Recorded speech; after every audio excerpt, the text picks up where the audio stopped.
What the whole tech world has been waiting for is probably already happening. You guessed it, layoffs at Google and Meta platforms. But, wait. Those companies never said the word, layoffs. Well, yes. But they have danced all around the word so much that everyone thinks they said it. But we all know that it is coming. Right? We know this because this is the subject of the most widely viewed videos on this channel. This video continues our coverage of the wave of layoffs sweeping the United States. What does it mean for big tech companies? What does it mean for the economy? And, what does it mean for the future of the United States? But, before we get into all of that, please press the like button and leave us a comment below. We would love to hear from you. Please subscribe and hit the bell icon so that you are notified of upcoming videos when they are released. Google and Meta platforms reported decidedly disappointing Q2 earnings. Not surprisingly, both companies revised or revoked forward guidance. Google was still profitable and growing. But top and bottom lines were disappointing. Meta has posted shrinking revenue for 2 quarters and maybe a third quarter as well. And both companies promised to make adjustments in the future. Both companies have hinted at layoffs but not actually made detailed announcements. Meta Platforms management promised cost cuts, hiring freezes and ruthless prioritization. Meta has begun quietly pushing out a significant number of employees. The company has restructured departments and given employees 30 days to find a new job within the company. This enables the company to cut a lot of positions without having to issue pink slips en masse. Analysts expect these reductions to be a precursor to deeper cuts. Meta is trying to cut costs by at least 10% by the end of the year. Most of the reduction in expenses will be based on outright headcount reduction. Meta spokesman Tracy Clayton referenced Chief Executive Mark Zuckerberg's July statement, "We need to reallocate resources toward corporate priorities as pressures mount on the business. We've been public about the need for our teams to shift to meet these challenges," Mr. Clayton said. "We are giving displaced employees a period to apply for new jobs as a means of retaining talent that Meta might otherwise lose," continued Clayton. The company has been cutting its financial guidance for operating expenses for a year now. But, this is actually the first time that the company has actually said that it will cut employees. One Meta employee said, "The process of reapplying for jobs within a limited window internally is known as a sort of human resources purgatory they call the 30-day list. The long-standing rule at Meta is that employees whose jobs are eliminated will be terminated if they cannot get a new job inside Meta in a month. In the past, only undesirable employees failed to land new positions within the company. These days, employees with good reputations and strong performance reviews are being routinely fired." Meta has about 83,000 employees, which is 32% higher than at this time last year. Google also requires affected employees to apply for new jobs in order to remain employed by the company. Google cut half of the positions in its startup incubator called Area 120.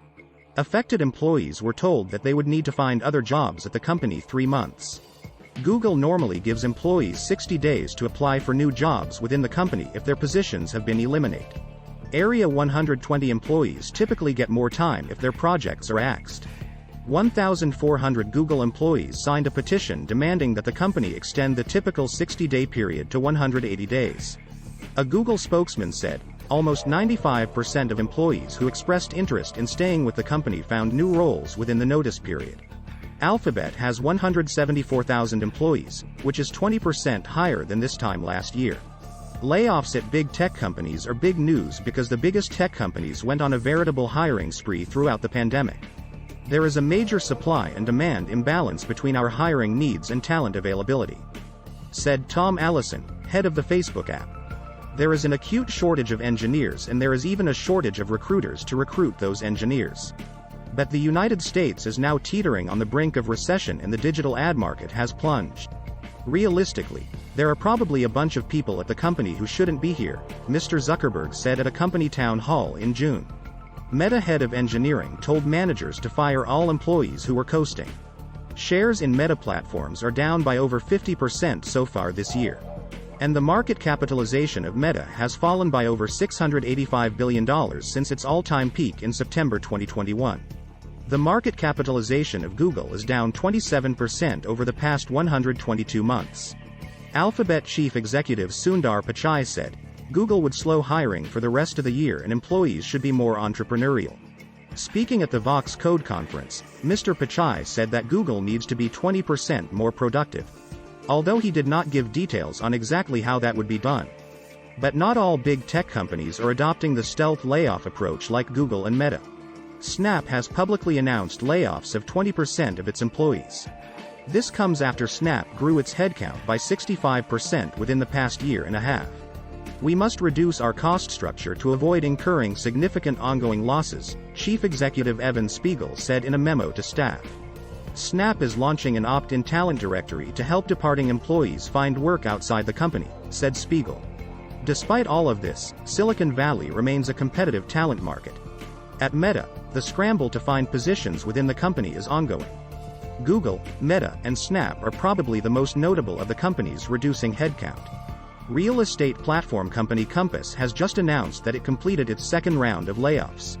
This year, it is clear that Wall Street analysts are valuing profitability over prospective growth. It seems that the day of reckoning for tech unicorns has arrived. And all companies are forced to either be profitable, find a merge partner, or die. The window for initial public offerings is effectively closed. That is why some Wall Street investment bankers are predicting a wave of tech mergers later this year. Last week, Twilio announced the layoff of 11% of its employees in a broad financial restructuring. Twilio will take $90 million in charges related to the restructuring plan in the third quarter. It comes amid a broad macroeconomic downturn in the United States. But, what do you think? Please leave us a comment below and hit the like button. We would love to hear from you. Please subscribe and hit the bell icon so that you are notified of upcoming videos when they are released. Please share this video on social media. Thank you for watching.